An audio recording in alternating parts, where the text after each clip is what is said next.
TV Ives, bom dia. A gente, na oração de hoje, vai comentar sobre um período também importante, talvez um período em que ocorreu muitos erros, né? Talvez não, realmente, de fato, foi um período em que ocorreu muitos erros em relação ao campo do Brasil, porque houve muito derramamento de sangue nessa época. Vamos explicar, falando sobre os movimentos nativistas, que também, entre eles, estava a Guerra dos Mascates. A procura do ouro constituía a ansiedade incentivadora de todos os espíritos. Só vou fazer uma pausa porque é na mesma época, ou pouco tempo depois, que iniciaram as expedições comandadas pelos bandeirantes e as oficiais, que eram as entradas.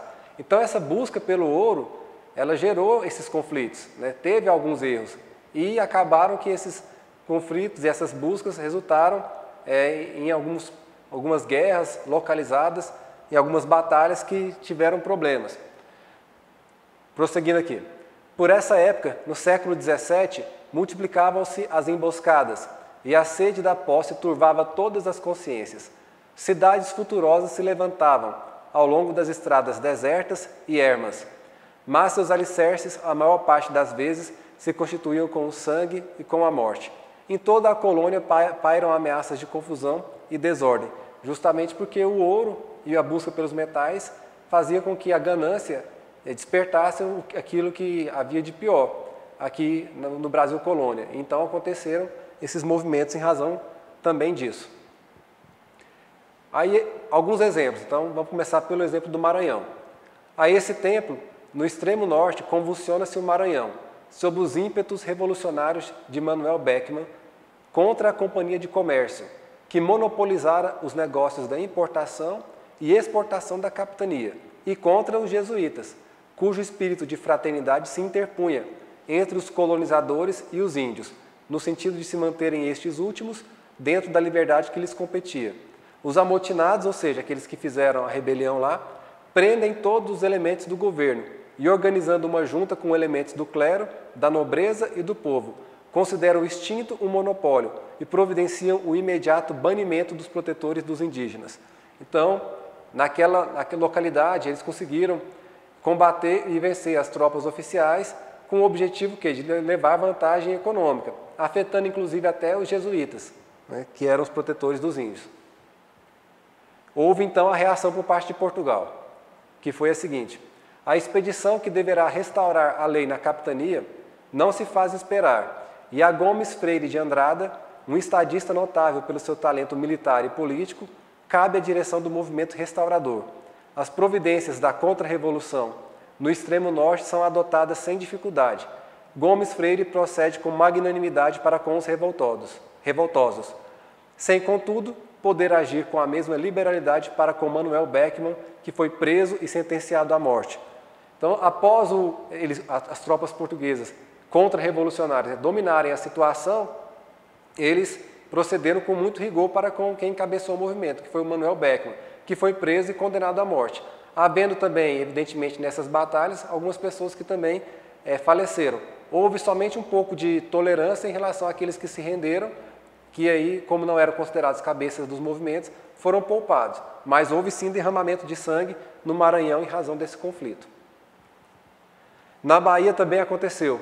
Em 1683, a Bahia se conflagra depois de assassinar o alcaide-mor da colônia, Francisco Teles de Menezes, que excitara as antipatias dos habitantes do Salvador. E os derradeiros anos do século XVII testemunham as atividades da colônia nesse período de transição dos movimentos nativistas. E aqui é um detalhe importante de explicar também, que além da questão econômica, da busca pelo ouro, a disputa pela riqueza que causavam esses conflitos, se iniciavam também as primeiras ideias de emancipação do Brasil, de se tornar independente, porque muitos dos envolvidos nesses conflitos se consideravam explorados por parte de Portugal. Então, de certa forma, apesar dos erros históricos que ocorreram, era a germinação, era o plantio e a germinação da semente da independência do Brasil. Se iniciou com esses conflitos isolados aí em algumas regiões. E chegando então na Guerra dos Mascates.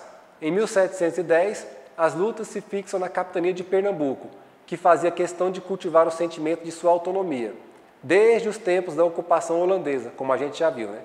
com a qual fizeram novas aquisições, no que se referia aos patrimônios de sua independência.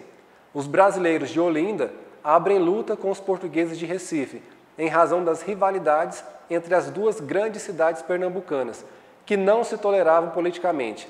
Um ano inteiro de choques e sobressaltos assinala o período da Guerra dos Mascates. E aí foi uma guerra muito sangrenta mesmo, porque ela durou um ano e houve muito derramamento de sangue. Os conflitos eram quase que diários.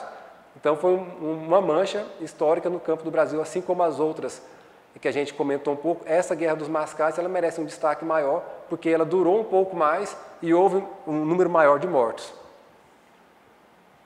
E aí Humberto de Campos segue relatando: pelo Brasil todo se alastravam os movimentos nativistas, exaltando os sentimentos generosos da liberdade e preparando assim, sob a inspiração de Ismael e de suas falanges devotadas, o futuro glorioso dos seus filhos.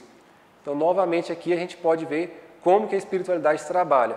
Ela já sabendo dos erros que a gente comete, ela aproveita disso para poder inserir algum tipo de evolução. Então, em relação a esses conflitos da busca desesperada pelo ouro, qual que foi a evolução?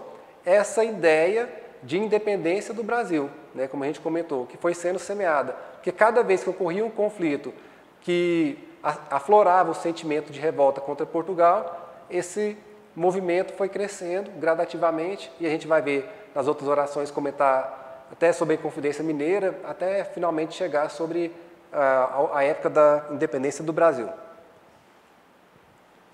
Mas, como houve muito derramamento de sangue, é importante que a gente foque um pouco na paz, que é a vibração que a gente vai inserir no campo depois, né? Eu peguei aqui uma mensagem do Emmanuel para a gente ver o que ele considera necessário para chegar nesse estágio.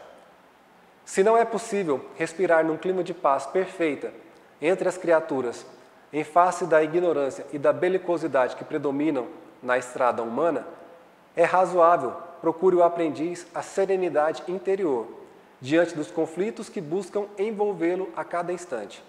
Quando todos os centros individuais de poder estiverem dominados em si mesmos, com ampla movimentação no rumo do legítimo bem, então a guerra será banida do planeta. Para isso, porém, é necessário que os irmãos em humanidade, mais velhos na experiência e no conhecimento, aprendam a ter paz consigo. Sem paz dentro de nós, jamais alcançaremos os círculos da paz verdadeira. Então, se teve esses erros históricos, guerra, violência, morte e revolta, o Emmanuel diz que para modificar essa realidade é preciso, primeiro, nosso despertar da paz interior. E a partir daí, essa vibração é possível que repercuta ao redor de nós, em nossa sociedade, para que se espalhe, então, como realidade. Está lá no livro Pão Nosso. Esse será, então, o foco da nossa oração. A gente vai primeiro buscar a nossa paz interior para que a gente possa despertar aquilo que há de mais pacífico em nós.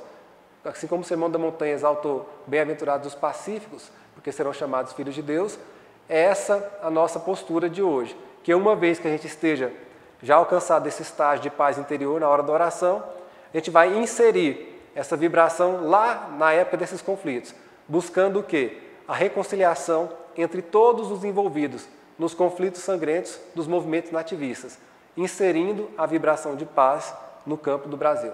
Então, nosso trabalho hoje é a busca pela paz interior, para que a gente possa inserir essa vibração no campo do Brasil, especialmente na época desses conflitos aí. E, é claro, isso vai reverberar e atingir os períodos atuais e os períodos futuros também. Certo? Então, às 11 horas, nós iniciamos nosso trabalho. Muito obrigado a todos.